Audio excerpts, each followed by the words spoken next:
esse casal, eu vou falar, não, mas não tem condições abastadas daquela tá sobrando. Não. Ele nos procurou, a irmã foi até a minha casa, e eu achei que ela queria comprar roupa. E aí nós começamos a conversar, e a irmã falou assim, mãe, eu vou te abençoar, para te ajudar no conserto. Amém, irmão? Mas eu vou falar valores assim, porque o nosso Deus, ele é maravilhoso. Ele é nosso Deus, ele é Deus que faz. E aí nós começamos a conversar, e a irmã me deu o envelope, eu vi que o envelope estava fofinho, aí eu já fiquei mais feliz. E o presente chegou, e a irmã veio embora, e eu já queria que a irmã fosse embora, porque eu estava curiosa.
contar, tá?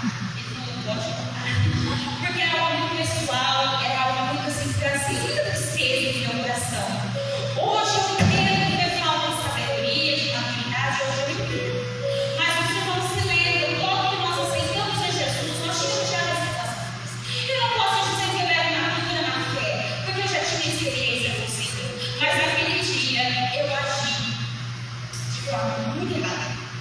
E nós estávamos vivendo no ambiente, né? Os Barcelos, ainda logo no começo, e eu estava trabalhando no hotel. Vocês lembram do hotel? E eu trabalhava no hotel. E aquele homem, ele era hospitalar. Ele se tratava das pessoas, mas eu nunca tinha passado por aqui. E certa feita eu tinha falado para ele que eu não ia mais trabalhar no hotel, eu estava cumprindo o aviso. E ele não concordou. E um dia, que ele estava muito descontrolado, ele nunca tinha feito aquilo comigo, e ele começou a me ofender. E ele começou a me xingar, e ele começou a me ofender com palavras assim que eu não é desse jeito, e coisas feias, e me chamava de crentinha, e eu não sei o que. Eu falava, nossa, aí o que eu fiz? Liguei pro meu marido. E quando eu estava no telefone com o meu marido estava ouvindo as palavras que aquele homem estava ouvindo. Pois o meu marido, que estava trabalhando, veio até o meu serviço, uma barra de ferro desse tamanho. E ele disse: eu vou matar esse homem. E aí eu não conseguia segurar ele. E aí tinha outros homens, o marido seguiu o homem, seguiu o marido, seguiu o homem. E o marido achou o dedo dele estourado. O homem foi na delegacia, a situação toda. Só que o meu marido, né, eu envolvi ele numa situação. Eu não tive sabedoria. Porque o que eu deveria fazer naquela situação? Colocar um guarda nos meus ouvidos, pegar minhas coisas e tchau. Mas eu não tive sabedoria. E eu quase causo estrago. O homem morre e o marido preso por falta de sabedoria. E aquilo me machucava. E todas as vezes que eu lembrava, eu falava: Senhor, se tem uma coisa que me arrependo, é de ter pego aquele telefone e ter colocado o marido naquela situação. Mas hoje eu consigo falar porque foi falta de sabedoria. Eu já enfrentei situações parecidas, não que alguém tenha me ofendido com esse tipo de palavra, mas em situações que me deu vontade de contar para o meu marido. Mas sabedoria, igreja do Senhor, muda. Sabedoria nós já temos evitar alguns conflitos. Alguns conflitos eles vão acontecer. Mas se você tiver sabedoria para administrá-los, você vai sair glorificando o Senhor. Lembra de José? 7 anos de 3 anos e meio de fartura, 3 anos e meio de fome. O conflito vai acontecer, não tem como, o caos, vai faltar comida. Mas tenha sabedoria, guarda, quando tiver sobrando, guarda, administrando problemas, sabedoria. Só que o meu marido, que era e é crente, até hoje, glória a Deus, e quando ele estava suturando ele ligou para aquele homem e pediu perdão. E eu fiquei tão feliz com aquela atitude. Eu não pedi perdão. Mas eu perdoei. Mas eu pedi, mas eu perdoei. Mas quando eu me confronto com o Senhor, me confronto com essa palavra, eu falo: Senhor, se eu conhecesse Abigail, Senhor. Senhor, se eu conhecesse Abigail. Porque olha a situação que essa mulher está, aos pés de um homem, pedindo perdão por um homem que não merecia. Talvez se fosse uma de nós, falar: mata mesmo, Davi. Não presta, Davi, mata mesmo. Mas Abigail vai naquela cidade e o marido. Empresta para meu marido. Meus filhos é perigoso, mas são meus filhos. Tem misericórdia, Senhor. Nós temos que nos levantar para interceder. E Davi muda de opinião, volta, ela leva os presentes, leva a comida e ela volta. E ela volta. Outra coisa também que eu aprendi muito com a Abigail. Nós mulheres, nós gostamos de falar. Nós gostamos de falar. E a gente não tem muita noção da hora de falar. Aí quando a Abigail volta, o Nabal estava dando um banquete como de rei. Não era rei, mas estava dando um banquete como de rei. A Abigail não falou nada. Porque o homem está bêbado. Não é momento